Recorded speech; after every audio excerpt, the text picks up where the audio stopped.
салом. Хабарҳои муҳими радиои Озодиро аз рӯзи ҷумъа 25 июл ман Хиромон Бақозода тақдим мекунам. вазорати молияи Тоҷикистон мегӯяд сай дорад барои коҳиши пойбандии иқтисоди кишвар аз пули муҳоҷирон шароитро барои бунёди 300 корхонаи нав фароҳам кунад. Ҷамолиддин Нуралиев, муовини вазири молия, рӯзи 25 июл дар як нишасти хабарӣ дар Душанбе гуфт ки вазъи нобасомони сиёсии Украина ва шароити иқтисодии Русия метавонад сабаби бекорӣ ва бозгашти теъдоде аз муҳоҷирон ба Тоҷикистон шавад. ӯ ҷузъиёти барномаи таъсиси корхонаҳои навро шарҳ надод, вале гуфт ки ин корхонаҳои хурду миёна хоҳанд буд. муҳоҷирони тоҷик солона аз Русия ба кишвар тақрибан 4 миллиард доллар мефиристанд ва бисёре аз хонаводаҳои тоҷик аз ҳамин ҳисоб рӯз мегузаронанд. Рустам Холиқов, раиси нави ширкати давлатии ҳавопаймоии Тоҷикистон гуфт, дастур гирифтааст ки вазъи мушкили Тоҷик Эйрро ислоҳ карда, онро ба по хезонад. ширкати мазкур то кунун аз фурудгоҳи байналмилалии шаҳри Душанбе 70 миллион сомонӣ қарздор аст ва барои кори номуносибаш танқид мешунавад.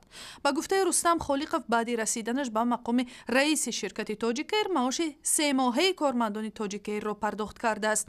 Рустам Холиқов рӯзи 21 июл раиси ширкати Тоҷик Эйр таъин шуд.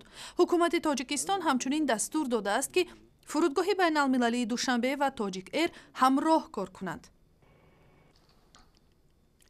ректори донишгоҳи давлатии тиббии Тоҷикистон мегӯяд тағйири ҷинс дар кишвар амали ғайриқонунӣ нест ва дар тӯли 10 соли охир 3 нафар аз роҳи амалиёт ҷинси худро тағйир доданд.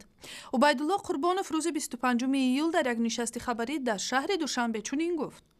طبق مراجعه شهروندان تا امروز در تاجیکستان 2 یا 3 حالتی عوض کردن جنس عملیات گذرانده شده است.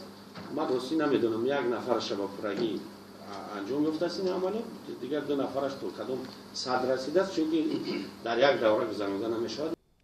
ректори донишгоҳи давлатии тиббии Тоҷикистон нагуфт ки ин 3 нафар ҷинси худро ба зан табдил доданд ё мард, аммо бино ба гузоришҳо як нафари онҳо духтар аст ва тағйири ҷинси вай ба мард муваффақиятомез гузаштааст. амалиёти тағйири ҷинс аз марҳилаҳои зиёд иборат аст ва дар пай масъалаи тағйири санад ва шиносномаи шахсро ҳам дар бар мегирад ки кори чандон осон набудааст.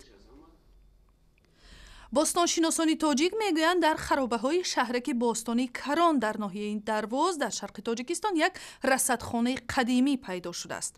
аз ин пеш дар ин шаҳрак, ки ба гуфтаи донишмандони тоҷик тақрибан 4000 сол пеш бунёд шудааст, харобаҳои маъбади зардуштиён ва лавҳи китоби Авасторо низ пайдо карданд. айни замон ҳафриёд дар ин шаҳрак идома дорад. ба гуфтаи бостоншиносони тоҷик, боқимондаҳои шаҳрак нишон медиҳад, ки он дар масоҳати 100 гектар доман паҳн карда будааст. шабнами Сурайё, овозхони шинохтаи тоҷик, дар саҳифаи расмияш дар шабакаи фейсбук аксҳо ва видеои наве аз ҷараёни зиёрати Каъбаро нашр кардааст. дар видеое, ки рӯзи 24 июл дар саҳифаи расмии Шабнами Сурайё нашр шуд, лаҳзаи тавофи санги Каъба кардани фарзонаи Хуршед дар Макка ба навор гирифта шудааст. дар ин навор, ки бо телефони мобил сабт шудааст, лаҳзае дида мешавад, ки фарзонаи Хуршед, хоҳари Шабнам, ҳангоми тавофи санги Каъба даст барӯ мекашад. ва аксу видеоҳои аз ин ҳам бештар дар вебсайти Радиои Озодӣ, саҳифаҳои мо дар Фейсбук, Твиттер ва Ютуб ва ҳам заминаи махсуси Радиои Озодӣ барои телефони ҳамроҳи шумо.